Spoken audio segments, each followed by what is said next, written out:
Breaking news, the Dodgers have re-signed this World Series hero. We've got the contract details and a new surprise role, plus an update on Edwin Diaz and some wild trade packages. That's coming up next on Dodgers Dugout Live. It's time for Dodger baseball. Welcome to Dodger Stadium. This is the golden age of Dodger baseball. The Dodgers are building a dynasty. You got it, wanting a parade? We got a parade! The Dodgers punch back and head to the championship series. Ohtani starts the 50-50 clock. Mookie magic. Freeman hits the ball to right field. She is gone! Start the party, Los Angeles. Your Dodgers have won the World Series. Think blue, bleed blue, and I'm out. What is up, Dodgers Nation, and welcome to another episode of Dodgers Dugout Live, the #1 Dodgers podcast and Dodgers show on YouTube. My name is Doug McKain, credential member of Dodgers Media. You can follow me on X and Instagram at DMAC_LA. If you're new to the channel, do us a huge favor. Hit the subscribe button, hit the notification bell, hit the like button. Over 160,000 subscribers. The #1 Dodgers podcast and Dodgers show on YouTube would not be anything if it weren't for the fans out there, for you guys watching this show every single day. Give you a Let's Go Dodgers for that. And we got a lot of stuff to get into, guys. I know it's the offseason, but moves are happening. One happened today, so let's get right into it on the leadoff. Leading off, the hottest story in Dodger baseball.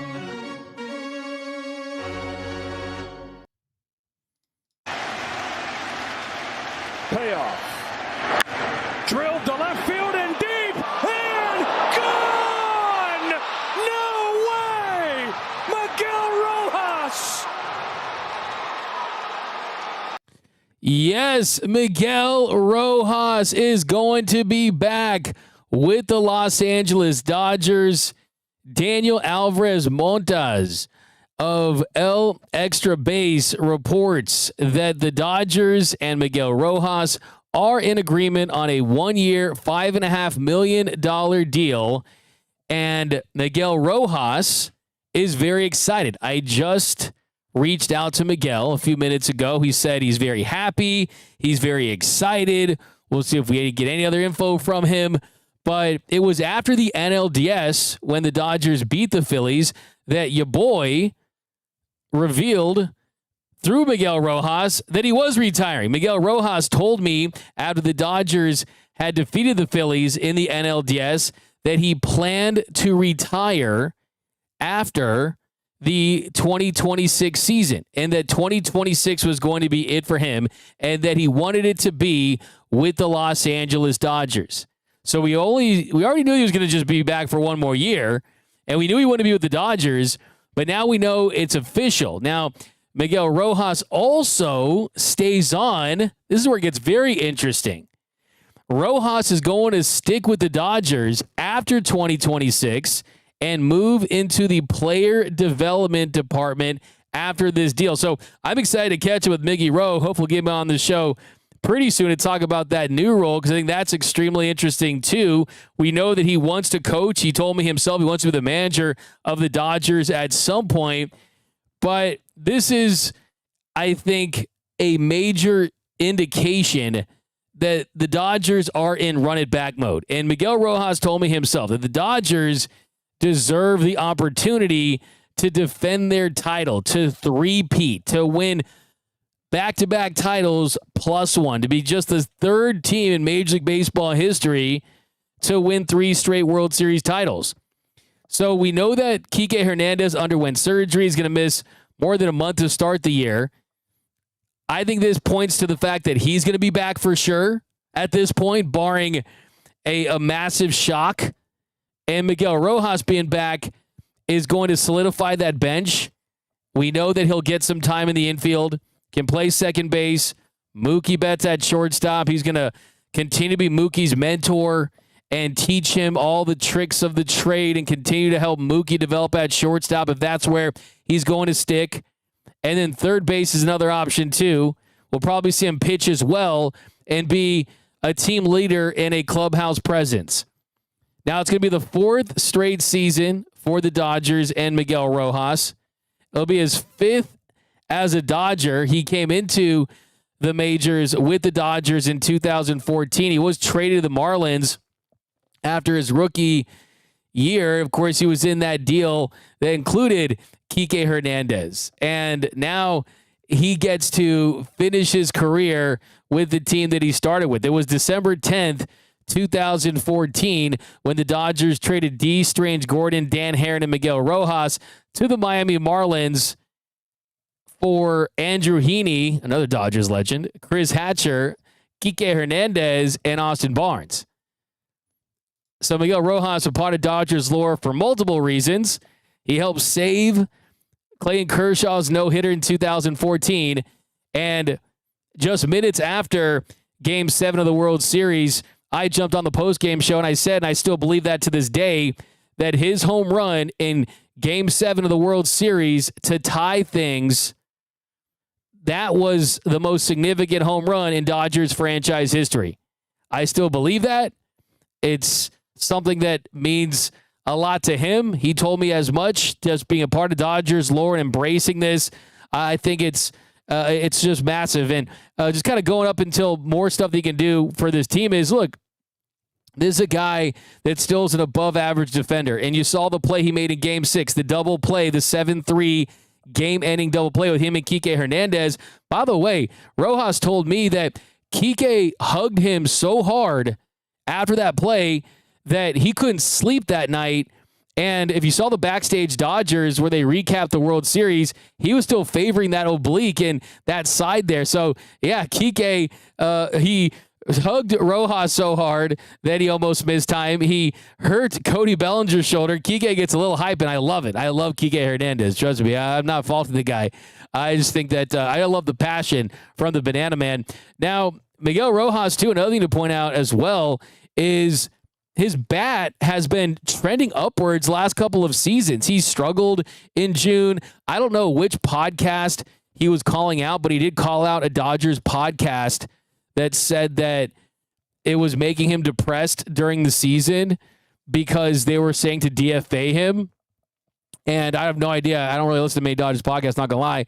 But the fact that it was on his mind like that was pretty interesting. That Miguel Rojas actually thought after Austin Barnes went DFA mode and Chris Taylor went DFA mode that there was a point last season where Miguel Rojas, when he was kind of going through some slumps, he struggled in the month of May, hit 171 with a 478 batting average. He was like, oh no, am I next? Because a lot of people were calling for him to be DFA'd. Of course, we'll never want to do that to my friend Miguel Rojas, but I'm glad they did not, because he would end up being a legend for this team. But Miggy Rowe ended up putting together a really respectable season offensively. He really did. I mean, he's not a guy that's known for the bat, but he has made it to where if you're going up against lefties, it's more than respectable. As a whole, though, he was an average bat. He had 262, had a 318 on base, slugged 397, had a 100 weighted runs created plus, hit 7 home runs, had 27 RBI. Year before that was his best offensive season in a full year, where he had a 110 weighted runs created plus in 103 games. So, look, I mean, he was better than Michael Conforto. He had a better weighted runs created plus than Kike Hernandez that was playing through injury. And what really sticks out for him is how he can play if he's going up against lefties. I mean, you throw him at the plate in a good spot to give a guy a day off, or if a guy's getting injured or there's a reason why he has to play, well, keeping him relevant against lefties is definitely a good spot for him. Last year against lefties in 72 games, 135 plate appearances, 122 at-bats, he hit 295 with an 879 OPS, hit 6 home runs against southpaws. So, yeah, he can still contribute. Offensively, he's an average bat. Defensively, Miguel Rojas can pick it with the best of them. You don't need me to tell you that because I know you watch the World Series. But last year, Miguel Rojas was 6 outs above average in the 91st percentile defensively. So defensively, he's very additive from that standpoint. Offensively, he's been an average to above average bat the last 2 seasons. He's been really good against lefties where he's been above average. But what you do not see, there's no stat on Baseball Savant or Fangraphs that points out how he is in the clubhouse. I can tell you multiple instances where players have had a bad game, Tanner Scott being one of them, and he doesn't go up to another pitcher. He doesn't go up to the pitching coach, Dave Roberts, another starter, another reliever. I saw him go up to Miguel Rojas, right? I mean, so Miguel Rojas is certainly one of the leaders of this team, and I think that this tells you that the organization, they value the chemistry and the cohesiveness of this group. And I'm excited to see it. I'm glad that the Dodgers ended up doing just that and bringing him back the way that they did early on during this offseason. And I think that this was 100% the right move to make. I know that there has been this big push this offseason to say, oh, the Dodgers need to get younger. Maybe this is time to turn the page. And I've said again, that that's not the priority for me. My priority is to win the World Series in 2026, because if you do that, you are on a short list of teams that are included in the conversation for the best teams in the history of Major League Baseball. That's what's important. I'm not concerned about 27 or 28 or 29 right now. I'm concerned about making history and winning another World Series in 2026. Who knows what's going to happen with the CBA? Who knows we're going to have a lockout, a salary cap, a salary floor? Who knows how Shohei Ohtani and Freddie Freeman and Mookie Betts, how they're going to age, if they're going to get injured, if they're going to stay healthy? There's just so many question marks that baseball, I think, is one of the sports where if you're looking too far ahead, you're doing a disservice to your current roster if you have a window that is still thrusted wide open. It certainly is. So, look, here's the thing. Miguel Rojas could not play another game for the Dodgers, could not have another hit for the Dodgers, and the fact that you signed him for $5.5 million is still a great deal for me because of the home run that he hit. He literally saved this dynasty. He single-handedly saved this dynasty with that swing he put on Hoffman. That's not hyperbole. It cannot be overstated. So, yeah, I think that Kike is going to be back later, and you're going to have him close to when the 60-day IL, he can put him on there towards spring training. So I expect Kike back now. I expect them to run it back. So welcome back, Miguel Rojas. And I think, too, the interesting caveat, the detail that has him going to player development is really fascinating to me because he's a guy that Mookie Betts said himself. Mookie said after they won the World Series that Miguel Rojas held his hand throughout the process of playing shortstop, and that Mookie Betts would ask him during games, in games, where should I be? Where should I throw it? Like all these little things he would ask Miguel Rojas. So, hey, knowing that he's a great teacher of the game and he's going to be in this organization for a long time, get ready to see Miguel Rojas at Dodger Stadium for the foreseeable future. Hopefully he just becomes someone that's always around. I mean, hopefully we see him around like we see Manny Mota. I mean, this is a guy that really has been around for a long time. He loves being a Dodger, and like I said, he told me after he agreed to terms on this new contract, I texted him. He told me, "I'm very happy. I'm very excited." I'm sure he's getting tons of texts right now, and asked him a couple more questions that I haven't heard back yet, but maybe if he hits me back during the show, I'll drop it right here. But, yeah, awesome stuff. Awesome stuff for Miguel Rojas. And let me get your response, because I don't know about you guys. Look, you guys know, got my new show, the LA Sports Report. By the way, that's who's sponsoring today's episode, the LA Sports Report. So subscribe over there for a chance to win a Luka Doncic jersey. And, look, I'm a junkie for all this stuff. Lakers, Rams, USC, UCLA, Kings. I mean, that's all I do. It's all I do. Watch sports pretty much 24/7, 365. And it has felt like, even though there's current sports running, that there is some Dodgers withdrawals, that we're missing Dodger baseball. I feel like that Kermit the Frog meme where he's curled up and his arms around his knees and he's just kind of sad.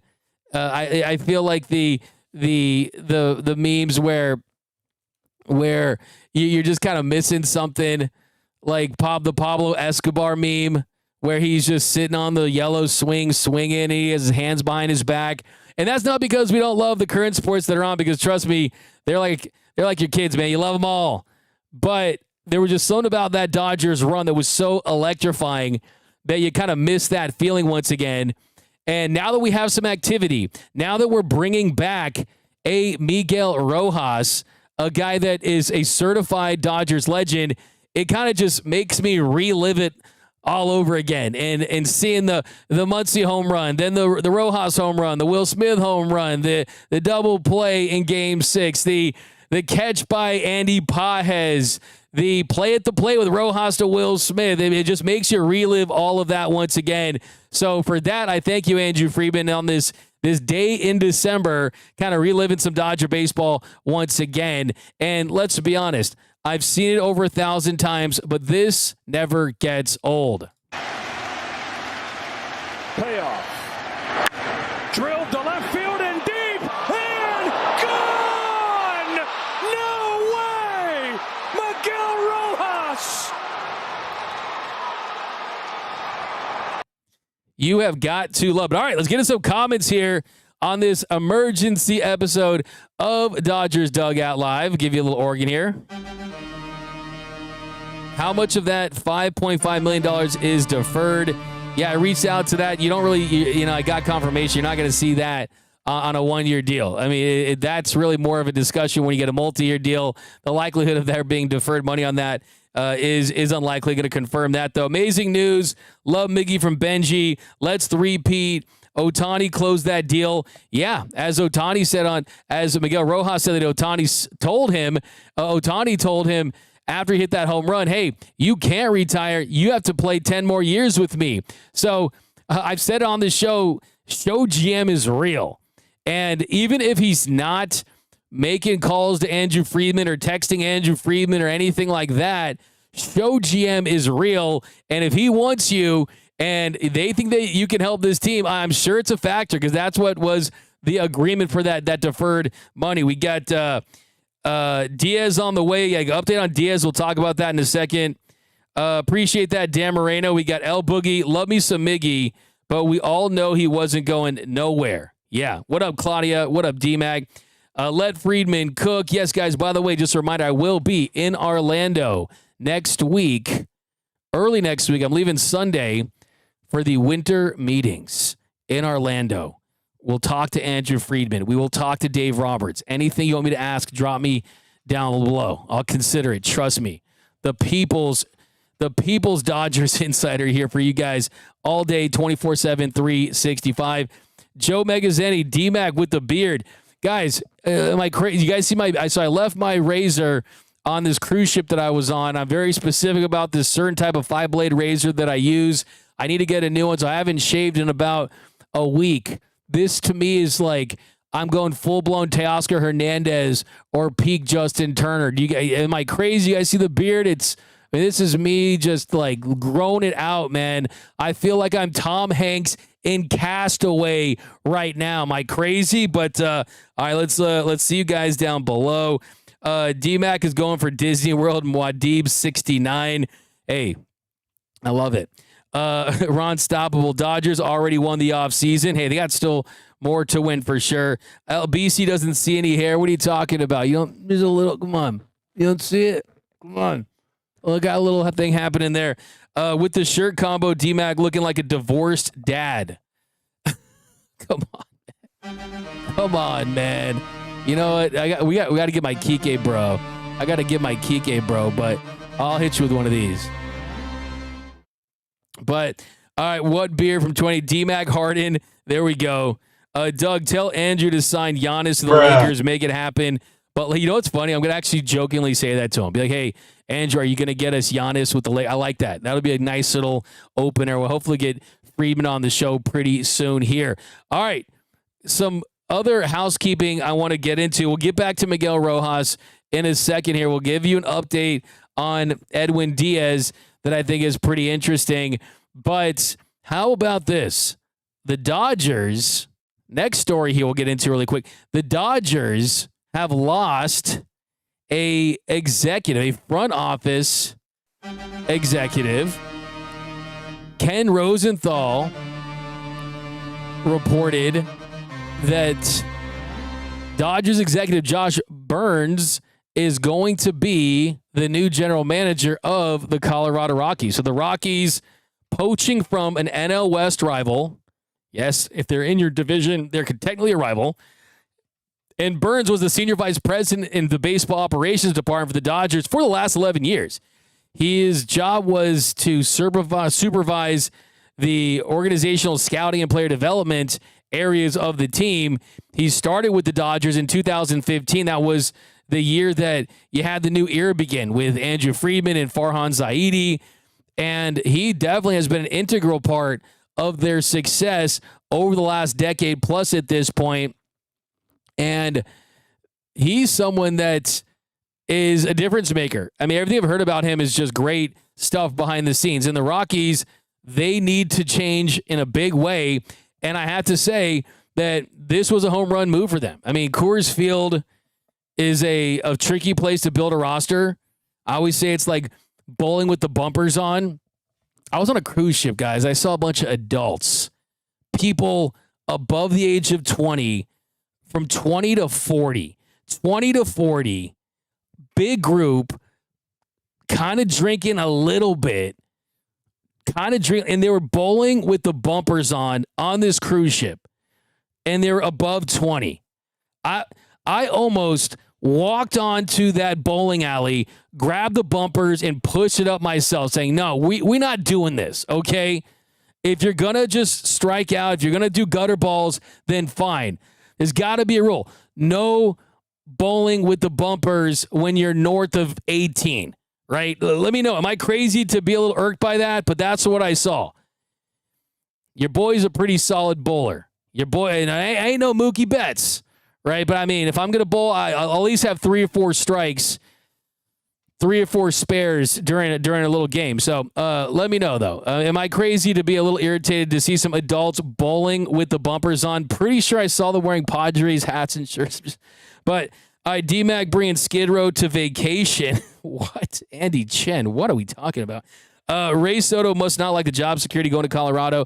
Okay, so yeah, I mean, Burns is just a fit general manager in the history of the Colorado Rockies that goes back to 1993. He's going to replace Bill Schmidt. You got Bob Gebhard, Dan O'Dowd, Jeff Bridich. And look, he's been with this team for 11 years, and that is the longest he's been with any team for his career. He started in 1994 with the Cleveland, now the Guardians. He was the assistant GM with the Rockies from 99 to 2002, so he has some familiarity there. And Burns is, he's been with the Diamondbacks, he's been with the Padres, so my man is just working his way around the NL West. So look, this is the price of success. And the reason why I bring this up is get ready for this. I mean, it's like when Nick Saban was the head coach at Alabama and he had Lane Kiffin and Kirby Smart and he had that ridiculous team of assistant coaches there that was Mario Cristobal. You had just so many great coaches there. And the more Alabama one, it was like, okay, we got to hire their coaches, right? Sean McVay the same way. He has success. He's an elevator. And then we want to poach their coaches. So don't freak out when you see this moving forward. This is going to be happening more regularly if other teams around the league are smart. That's like, hey, be with the Dodgers. What are you getting paid? Here's a 30% raise in a higher ranking position. Because the problem is no one's taking Friedman's spot. No one's taking some of these high ranking spots. So at some point, if you are having a lot of success and you want to get a little more power and continue to climb, you're going to have to deal with another organization. So this is a good thing. A bad thing would be not having other teams poach your front office. You're not seeing this happen with the Angels people, right? You're not. So that's just kind of how things are in Major League Baseball, and especially when you're part of a successful franchise. So there's definitely No issues with seeing that. Okay, so a quick update on my number one reliever target, the guy I've been pushing for, Edwin Diaz. Are you guys on the Edwin Diaz train yet? Have you joined me on the Edwin Diaz train yet? I need to know. Let me know, because Edwin Diaz is still the most accomplished, best reliever that's available. There's no doubting that. Edwin Diaz is definitely a guy that you're going to see get tons of activity from the big clubs at the end. But John Heyman on his stream said that it could be a battle between the Blue Jays and the Dodgers. So they battled out for the World Series. Could they battle it out for the best closer in Major League Baseball? At least a guy that's in the conversation, certainly when he's at his best. We've talked about his peripherals. I've dropped multiple videos and had a lot of segments on him, and you're talking 99th percentile strikeout rate, whiff rate, 38% strikeout rate. I had someone in the comments say that's not dominant. Okay, what do you want, 50%? I mean, that's still currently dominant. And I think the fact that the Mets are starting to, by most reports, not be either considered a favorite, they're reportedly far apart on the years, with Edwin Diaz winning 5 years and the Mets winning 3 years at a high AAV. I think that definitely points to the Dodgers having a better chance here. Now, Toronto just made a big splash for Dylan Cease. By the way, lots of deferred money on that Dylan Cease contract. So are the Toronto Blue Jays ruining baseball? Hey, here's a reminder that all teams can defer money. It's a way to help you close deals.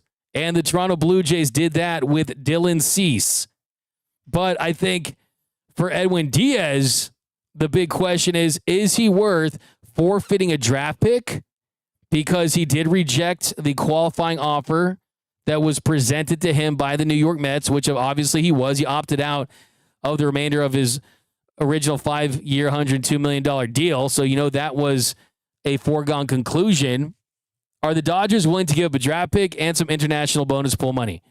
And I think that if you're all in on 2026, there's no doubt about it. Yes, you definitely want to maintain those draft picks because you're losing international bonus pool money because you are a repeat offender going past the CBT, and you're always getting charged 110% rate for going past the Cohen level, which is the fourth highest. Yes, you definitely are in a system that's designed for you to not be able to maintain the best farm system in baseball. But the thing is, you have a couple options here when it comes to getting these high-level relievers. You can either sign them and flex your financial muscle, and yes, you give up a draft pick, or would you want to go into the season with a lot of uncertainty with your bullpen, have Tanner Scott not have a bounce-back season, and then you kind of dip into the Kenley Jansen waters, which I'm for bringing Kenley Jansen back. I'm just not for bringing him back as the guy. I would prefer him to be a guy.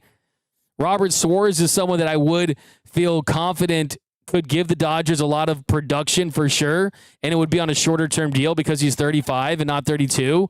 You get him for 2 years and $28 million, maybe the Ryan Helsley deal. But why go cheap on closer when you have the best at everything else? I mean, it wouldn't make sense to me. So if you have any chance of getting Edwin Diaz, I certainly think the Dodgers should 100% sign him, even if it means giving up a draft pick. Because here's the thing. If you're going to trade for someone in the regular season at the trade deadline when prices are sky high and you're paying hotel minibar prices, right? Why pay the hotel minibar prices? That's because you're partying at your hotel, you're lazy, you don't want to go out, you're on vacation. It's an impulse thing.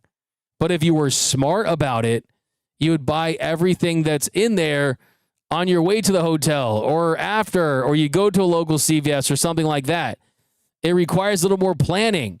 So if you're having to trade for someone that you're trying to get Edwin Diaz level results from during the season, you're going to have to trade draft capital and prospect capital, guys that you use draft picks on to get him. So essentially you can look at it that way. Is, hey, we're keeping guys that we're either going to develop and use as guys that have a role on this team, or you're going to bring in guys that you feel, okay, we're going to flip for other positions of need, and you're not going to trade for guys that you're looking at when it comes to, okay, outfielders, starting pitchers, Tarek Skubal, Paul Skeens. Like, you save those top-level prospects for those big impact names. You don't want to use that on a reliever, and the Dodgers are not going to use Roki Sasaki as a closer. That would be a mistake. It's not happening, so it's not even worth considering. And then you're also factoring in the fact that you can spend, let's say, $80 to $100 million on a closer, right?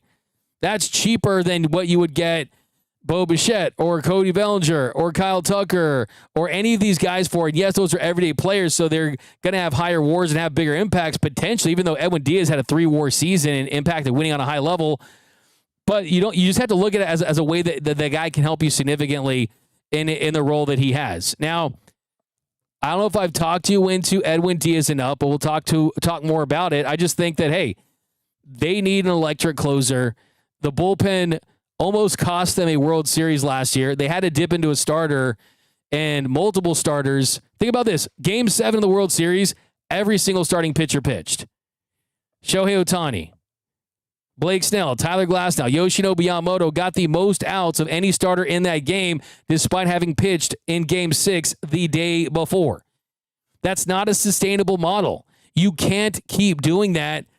Either guys are not going to be as effective, they're going to get too worn out, they're going to get injured. At some point, you have to pay the bill on using your starters too deep into games and using them in relievers' roles. So you just can't do it. So I think it's a no-brainer, to be honest. I really, truly think it's a no-brainer. Now, another thing I do want to talk about is ESPN. They did release some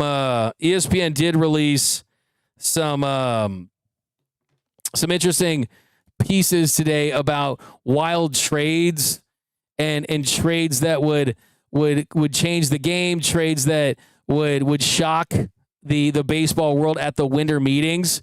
And that's when to kind of react to some of these that they had involving the Dodgers. So for the Dodgers, they had them mentioned a couple different times. And this was a really interesting piece here by a lot of contributors at ESPN. And they said the Minnesota Twins should trade Byron Buxton to the Los Angeles Dodgers. Says, quote, "This falls into the why because they can, that's why category. Enough is never enough for the Dodgers. So this offseason's installment of making sure they have too much is the acquisition of the best available player at the position they may actually believe they need to upgrade. Move Andy Paz to left, slot Buxton into the top half of the lineup, and go for 3 in a row." That's from Tim Count of ESPN. I don't know if he watches this show, but that's the same thing that we threw out at the beginning of the offseason. So Byron Buxton, I know a lot of you guys don't want to see him on the Dodgers because you say he's injury prone. Did play 136 games last year. I think that you would take a chance on a higher risk injury prone player if you are the Dodgers versus some other teams, because the Dodgers showed last year, hey, we don't need to play Kike the entire season, and we still have him in the postseason. He was big for us defensively and had some big clutch hits as well. I think Byron Buxton only has upside here, and you look at the contract, a couple years, $45 million. That for a all-star level center fielder is a bargain, and I like guys right now that have prime years, all-star years left that aligns with the core of this team. That's why I'm not overly concerned about getting younger, because you get younger, those guys better be young enough to be able to make an impact right away, because those guys need to fit in with this core. Now they've already said Miguel Rojas is back, so they're not concerned with that as well. So now the one I really want to respond to here, though, is this says Boston Red Sox trade. This one has the Boston Red Sox trading Jarren Duran. Now, I was speaking to some Boston reporters today about Jarren Duran. And I threw out some trade packages, guys like Zaire Hope and guys like that. And one thing that I was told from them is, hey, the Red Sox right now, one, they're willing to trade Duran and Abreu, but they want to do it for big league ready players. Guys you can plug in right now and then contribute right away. And one name that I was presented with was Tyler Glasnow. So would you be willing to trade Tyler Glasnow for Jarren Duran? I just don't feel comfortable trading starting pitching, especially guys that when they're right can pitch at a top 10 to top 20 level unless you're getting a starting pitcher in return. If you want to talk me into Tyler Glasnow plus some prospects for Tarek Skubal, that's something that I would consider even if it's for 1 year, because I feel like that 1 year could be a great marketing campaign for the Dodgers to say, hey, where else are you going to go, buddy? Here's your $350 million and play for the best organization in baseball. So if it's for Tarek Skubal, I'm for it. For Jarren Duran, even though Jarren Duran is right behind Byron Buxton for me for my top outfield trade targets, I would prefer to keep Tyler Glasnow just because aces don't grow on trees. And if Yamamoto has to go down for whatever reason, Tyler Glasnow bumps up. But the thing is, we've seen guys are either aces or they're not, right? And if you want to say Tyler Glasnow has dealt with injuries, fine. If you want to say he's been shaky every now and then, fine. He was great in the NLDS against the Phillies. In that Game 4, he was fantastic. And he was also big early in that series coming out of the bullpen. He was big in the postseason in general for the Dodgers. But you really don't take that leap from number 4 or 3 starter to a 2 or 1 starter. Like there's just a massive gap, right? Like you're never going to be able to talk me into, oh, maybe Bobby Miller can be this. Maybe River Ryan can be this. Maybe Gavin Stone could be a number 1. Maybe Jackson Ferris could be a number 1. Maybe Landon Knack could be a number 1. Maybe Kyle Hurt could be a number 1. Like you can't talk me into that. Could those guys be serviceable? Could they be solid 3s or 4s? Could they help this team win a lot of games in the regular season? Sure. But you don't want to trade away guys that have game 1, game 2 starter level talent. And that's what Tyler Glasnow has. He just happens to be pitching game 4s with the Dodgers because guys like Blake Snell, Shohei Ohtani, and Yoshinobu Yamamoto are in front of him in the rotation. So I'm reluctant to include him in a deal, but I do want to trade for Jarren Duran. And if it means giving up a prospect like a Zaire Hope, I would do it because I look at Tommy Edman returning. And the truth is, I hope you guys hear me out on this. I love Tommy Edman. I really do. First year with the Dodgers under that new contract, he was playing injured for most of the year, was a below average bat, had some moments in the postseason for sure. Defensively, he was great at times, and he was big for the Dodgers, even though he had to get subbed out late in Game 7, and Paz came in and made that catch. The truth of the matter is I don't think that with his injury history, you want him out in center field on a full-time basis. He really needs to be in the infield, and that second base is his best position. So I think that this should be abundantly clear to everyone here. If the Dodgers don't get someone they feel can be a everyday center fielder, I think that would be a failure this offseason. The Dodgers don't just need an outfielder. They need a center fielder, a guy that you feel confident from a range standpoint, from a physicality standpoint, from an offensive standpoint, can be in the lineup every day at that position.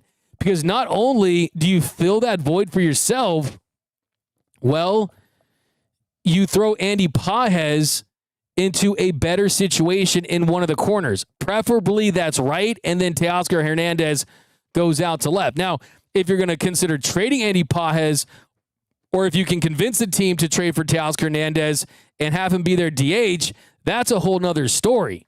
But if you're still committed to Andy Pages and Teoscar Hernandez, Pages should not be in center field. Not that he's terrible there, but that's not where he's at his best. He's a solid-ish center fielder, but he could be a Gold Glove right fielder. And you don't throw a Gold Glove right fielder in center or left. So what the Dodgers need to do, in my opinion, this offseason, Commit to Andy Paez in right. There's your youth you're looking for. You want to stay young? There you go. God, everyone wants the Dodgers to be young for some reason. It's like a bunch of Drakes out there. I mean, what's even happening here? What's even happening here? I mean, but there's your youth. There's your homegrown talent, Andy Paez, who can make the All-Star team in right field next year. And then Teo, if he's still on the team, throw him in left, hurts you less out there, and then trade for Buxton. Go get Jarren Duran. I'm not a Kyle Tucker guy. Cody Bellinger, I'd be open to it for sure under the right circumstances, but I think from a trade standpoint, you cash in some chips for your outfielder, for your center field piece, instead of going out there and signing. Dude, I think they use that money, that the big signing for Edwin Diaz. I really do. But all right, guys, I've talked enough. It's your turn. It's your time to shine. You guys are my co-host on this show, the number one Dodgers podcast and Dodgers show on YouTube. By the way, we were the number one Dodgers show for the 2025 season on podcasts, Apple, Spotify, and on YouTube. So special thanks to you guys out there. It's all you guys. It's all you guys. And you guys are the Shoheis, the Freddies, the Mookies. I'm over here. I'm over here. I'm a Buddy Kennedy, baby. All right. No, but I love you guys. All right. So let's get to all your thoughts, comments, and questions about your boys in blue. That's coming up next on the 7th inning stretch. The 7th inning stretch.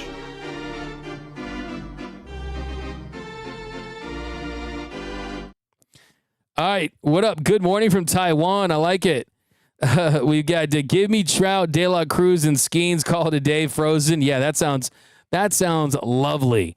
We got D-Mac. I had to pull over on the side of the freeway to watch you, bro. Hey, Avin Torse, appreciate you. I mean, hey, I hope you're safe, though. Make sure you're safe. We've got D-Mac. Appreciate that. D-Mac, number one show. Thank you, Beer 505.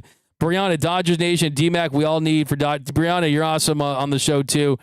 Go get Kyle Tucker. So, Bilal K, give me your 3. Okay, Bilal K, let's have some fun with this, because I respect your opinion. I know sometimes we disagree, but I hope you respect the fact that on this show I'm willing to read out disagreements when we don't agree. I like your comments on the screen. I will read comments that disagree with me, call me out, whatever it may be. So give me your top 3 reasons why you want to see the Dodgers sign Kyle Tucker. For me, if you could get him at a shorter term, higher AAV deal where you don't have to commit to a 10 or 11 year deal for $340 to $400 million, that to me, I just don't want to burn. You only have so many of those contracts, the $300 to $400 million deals.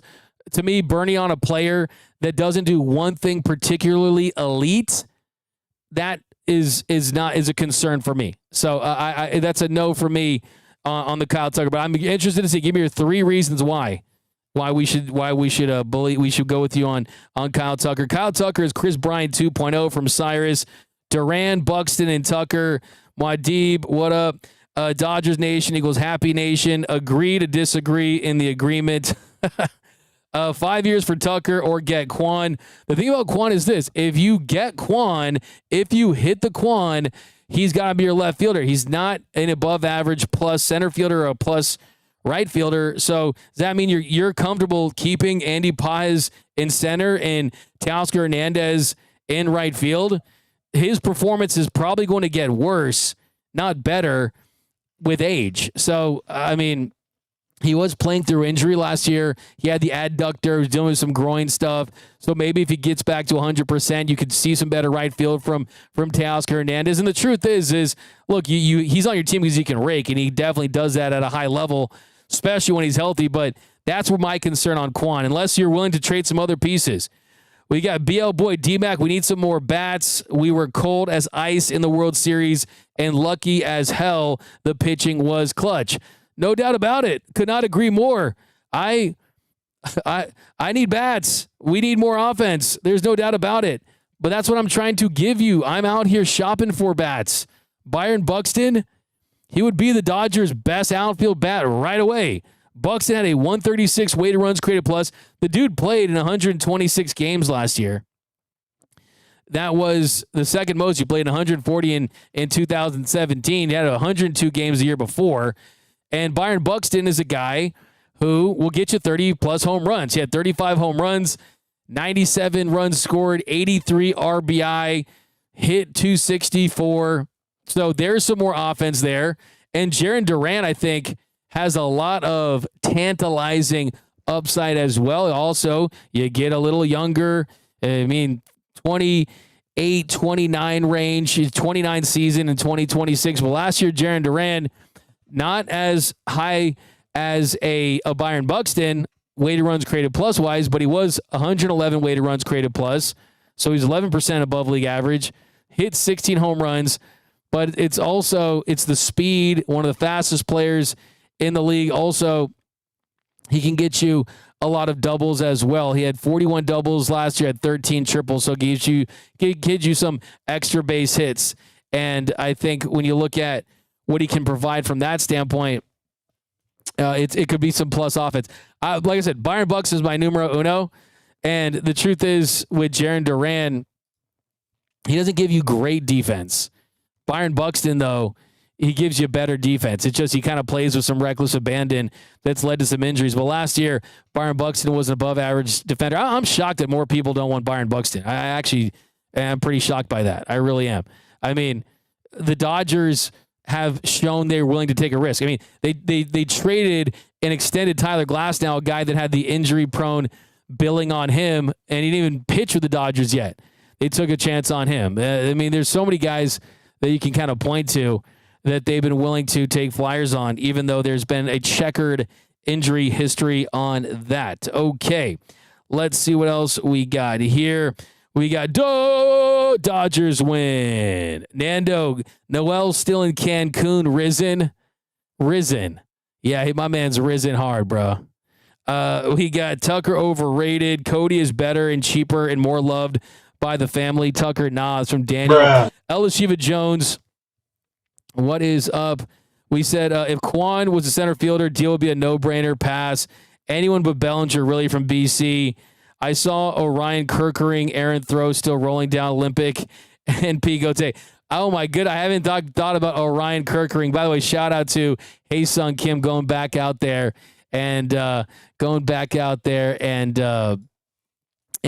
the thing, stepping on the plate. So, yeah, I mean, that was pretty brutal, to say the least for him. I mean, geez, we got to do for Christmas when there's a little time off. We got to really do some rewinding.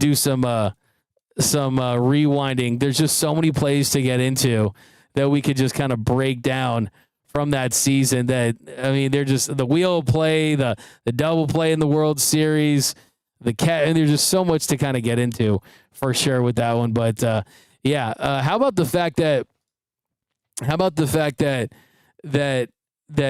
you got a Dodgers team that Mookie Betts finished the play on a double play, and it was the first one in a long time. It was the first one in a long time to finish the World Series with a double play, over 50 years. So there's always so many improbable things. A 6-3 double play to end it was pretty spectacular. But let's do some more. We got Tucker as an overpay. Teoscar has a Little League arm. That's from Beer 05. We've got Larry Robinson. We should call up some of our young arms in the farm system. I'm sure they're going to consider that for sure during the regular season. Buxton loves the IL. Buxton looks older than Mookie from Ron Stoppel. What's up, D-Mac? What's up, Senior Hefe? Tater Tots from Andy Chen. Buxton over Cody. Let's go, Dodgers. We need elite chase and whiff rate. Breaking news. Lance Lynn just gave up another home run. Let's sign Hollywood Yoshi, the bat-breaking Samurai Tucker is an overpay. Belly will just be a nostalgic fix. That's from Mayor Rojo. Yeah, I mean, it is pretty interesting to kind of think about if they would really go that direction. But it's the first domino. It lets you know that deals are being made, and that's certainly going to be a major kind of starting point for this offseason for the Dodgers. So, hey, one more year, then retirement for Miguel Rojas, and you love to see that. He gets to go out as a Dodger. That's what he wanted, and I think that's what he's earned, and I think he deserved it. We've got D-Mac, my coworker, said to trade Sasaki and Glass now for Tatis. Bruh. Big Joe smash. I'll give you a bruh for that. Yeah, hey, did you guys see this? That apparently the Warriors ownership group is interested in the Padres potentially. I saw something where Joe Lacob, the Warriors and the Valkyries owner, would consider buying the Padres. So that's interesting to me. We saw the Dodgers take over the Lakers, a baseball franchise kind of take over an NBA franchise. Could you see an NBA franchise that's thrived in the last decade plus take over a Padres team? Yeah, pretty wild. By the way, I looked it up, and the longest drought without a championship in sports, the Clippers, 1970. The Clippers, 1970. If you want to consider the Arizona Cardinals, they haven't won a title since 1947, but the Padres have not won a title, and they started since 1969. So as far as existing franchise without a title, that's the biggest drought right there, man. You got to feel for San Diego. Of course, I don't feel for San Diego and the Padres, but it's all good. You gotta love the competition, but that definitely would be interesting. We know Peter Seiler was a legendary owner, and rest in peace, a great man, great for the city of San Diego, great for Major League Baseball for sure. But hey, the Padres, don't discount the fact that they for sure got some sleeping giant type of vibes. So there's no doubt about that. But here we go. Some more comments here. I see you guys filing in. We've got Magton. We got Justin. I'm happy they signed Rojas back. Nice merch. D-Mac. What's up, Jack? Padres being sold. Ha, ha, ha. I'd happily take on Luis Robert Jr. I'd be open to it for sure. Maybe move the Padres to Oakland. Yeah, that's not happening. They're not committed. Hey, say what you want. They do sell the place out. And it's definitely a lot of that has to do with the Dodgers for sure, because it feels like they're a little more relevant because of it. But that is true for sure. But all right, guys, we are running out of time. So let's get to the walk-off. The walk-off. Hits the ball to right field. She is gone. All right, in honor of the Dodgers re-signing Miguel Rojas to a 1-year, $5.5 million deal, got to watch the home run one more time. And I got some stats for you that will remind you of just how improbable Mickey Rowe's home run to tie it in the 9th inning off of Hoffman in the World Series was. Payoff. Drilled to left field and deep. And gone! No way! Miguel Rojas! Miggy Rowe. Okay, so that home run, the Dodgers at that point in time, they had an 8.7% win probability when Miguel Rojas stepped up to the plate. And then after he hit that bomb, it went to 44.2%. Including all of his postseason plate appearances, Miguel Rojas had exactly a 2.1% chance of hitting a home run. That's insane. He had a 0.5% chance of hitting a home run off a right-hander. He had hit one home run off of a right-handed pitcher in 192 plate appearances heading into that bat.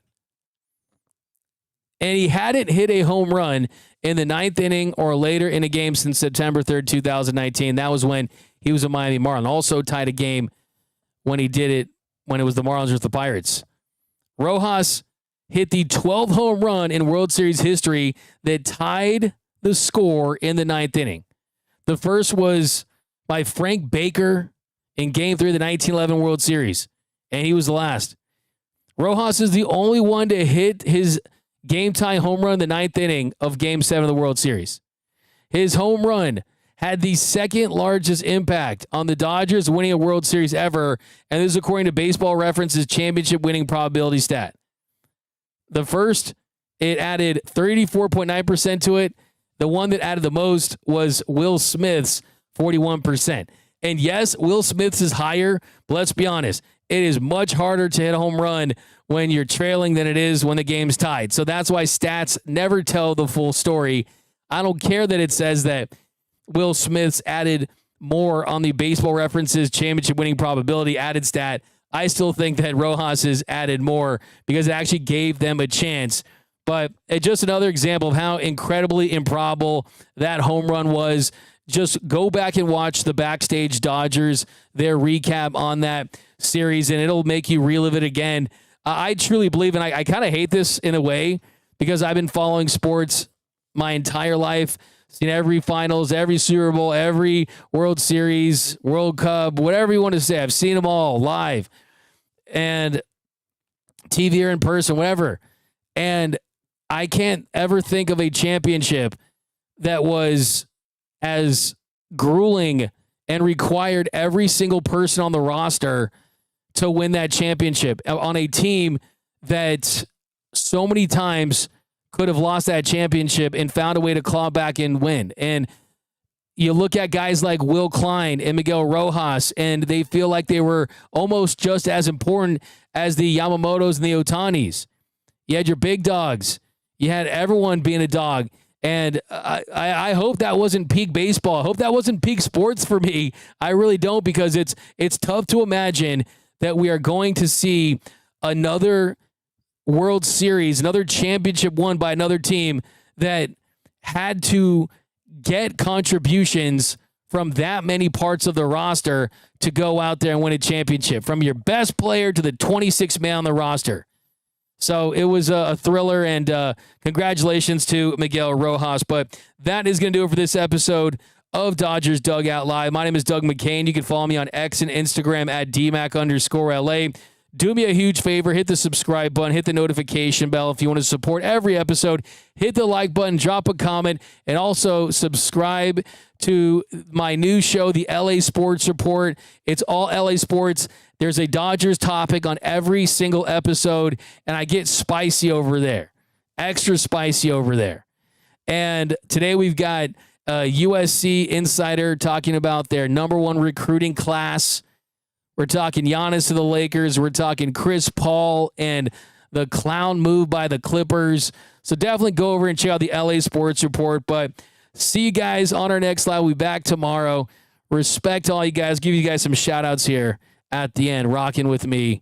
We've got Bob Connolly. Thanks, D-Mac, BC, Pika Peak, Am Sanchez, Claudia, Muad'Dib, Ellis Shiva Jones, Jack, Brianna, all the regs in here. Appreciate you guys. Awesome stuff. But see you guys tomorrow. And remember that nothing, absolutely nothing, brings us together quite like Dodger baseball. And until next time, think blue, bleed blue, and I'm out. Start the party, Los Angeles! Your Dodgers have won the World Series! And when the upcoming winter gives way to spring, rest assured, once again, it will be time for Dodger baseball.